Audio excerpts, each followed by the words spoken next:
Harut व Marut कौन थे, बाबुल का कुआं कहाँ है और हारूत व मारूत का जादू किस तरह का था।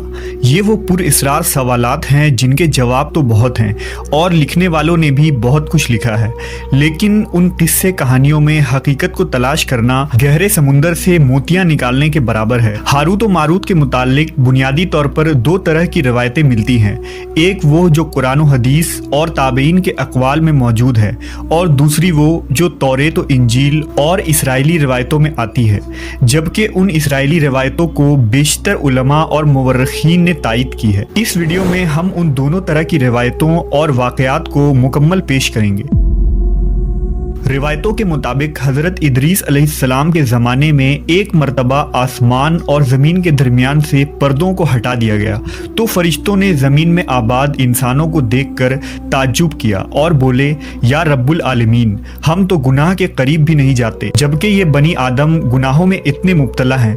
अगर हम उनकी जगह होते तो कभी तेरी नाफरमानी ना करते। अल्लाह ने इरशाद फरमाया, इंसानों को गुस्सा और शहवत दी गई है, अगर ये चीज़ें तुम्हें दी जाए तो तुम भी इसी तरह गुनाह में मुलव्वस हो जाओगे। लेकिन फरिश्तों ने कहा, हम ऐसा हरगिज़ न करेंगे। लिहाजा अल्लाह के हुक्म से फरिश्तों ने अपनी जमात में से दो बेहतरीन और इताअत गुजार फरिश्तों को चुन लिया, जिनका नाम हारूत और मारूत था। अल्लाह ने उन दो फरिश्तों में इंसानी फितरत और शहवत डालकर दुनिया में भेजा। वो शहर बाबुल में दो खूबसूरत इंसान बनकर आए और काजी के काम पर मुकर्रर हो गए, जहां वो लोगों के दरमियान फैसले किया करते थे। एक दिन उनके पास एक औरत अपना मुकदमा लेकर आई और कहा कि उसका शौहर उसे बहुत परेशान करता है।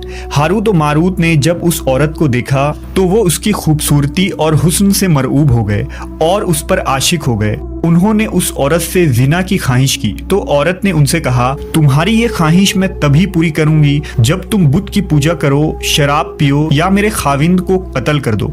हारूत व मारूत ने शराब नोशी को छोटा गुनाह समझकर पी लिया और नशे की मस्ती में दो और कबीरा गुनाह कर बैठे। उस औरत ने उनसे आसमान पर चढ़ने का अमल भी सीख लिया, जिसके जरिया वो आसमान पर जाते थे। जब औरत इस अमल के जरिया आसमान पर गई तो अल्लाह के हुक्म से उसे सितारे की शक्ल में मस्ख कर दिया गया। चूंकि उस औरत का नाम ज़ोहरा था, इसलिए वो सैयारा ज़ोहरा कहलाया, जिसे आज वीनस कहते हैं।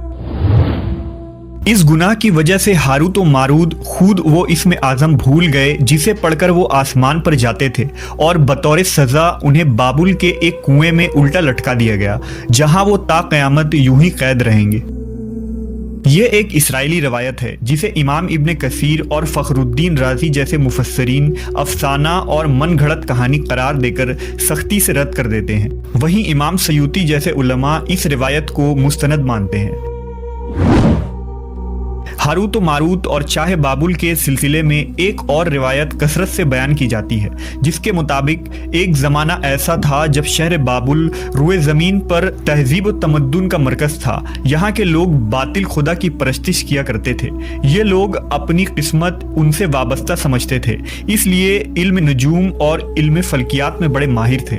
उनके बुतकदों में सितारों की पूजा की जाती थी। ये लोग जादू, तंत्र मंत्र, सिफली को बहुत अहमियत देते और इस इल्म के जरिया मुआशरे में खूब फसाद फैलाते थे। ये लोग तिलिस्म, जादू, तंत्र मंत्र में बहुत आगे बढ़ गए। उनमें बड़े बड़े जादूगर मौजूद थे। उनकी तारीखी किताबों में जगह जगह जादू और तंत्र मंत्र ही नजर आता है। उनका जादू दूर दूर तक मशहूर था। मुख्तसर ये कि उस शहर का बाशिंदा होना ही जादूगर होने की अलामत थी। जब हज़रत सुलेमान अलैहिस्सलाम की हुकूमत आई तो आपने उन लोगों को इस शिरकिया अमल से रोका और उनकी सहर और जादू की किताबों को एक जगह जमा करके अपनी अजीम कुर्सी के नीचे दफन कर दिया, ताकि इस फितना अंगेज इल्म का जड़ से खात्मा हो जाए। जब सुलेमान अलैहिस्सलाम की वफात हुई तो शैतान ने उन किताबों को दोबारा खोद कर निकाला और लोगों से कहा कि सुलेमान पैगंबर नहीं था, बल्कि उन किताबों के जरिया हुकूमत किया करता था। लिहाजा हवा में उड़ना, जिन्नात पर काबू और सुलेमान अलैहिस्सलाम के गैर मामूली मुआजिज़ात दरअसल जादू और सिफली का अमल था।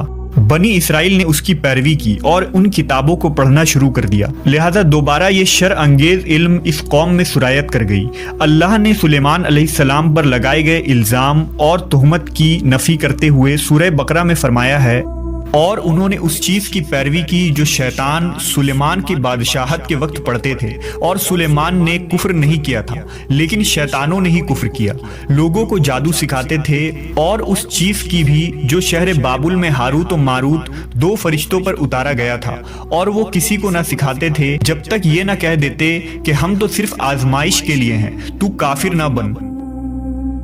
لہذا جب یہ سحر کا علم بابل میں عام ہو گیا اور لوگوں کی تکلیف اور پریشانی کا باعث بن گیا، تو اللہ نے دو فرشتوں کو انسانی صورت میں مامور کیا کہ وہ جادو کے عوامل اور اسے باطل کرنے کا طریقہ لوگوں کو سکھائیں تاکہ وہ جادوگروں کے فساد اور شر سے محفوظ رہ سکے۔ لیکن یہ تعلیمات غلط مقصد کے لیے بھی استعمال ہو سکتی تھی، حالانکہ وہ فرشتے لوگوں کو تنبیہ کرتے تھے اور ان کے لیے صراحتاً کہتے تھے کہ یہ تمہارے لیے ایک طرح کی آزمائش ہے، لیکن پھر بھی وہ لوگ ایسے کاموں میں پڑ گئے جو انسانوں کے لیے ضرر اور نقصان کا باعث تھا۔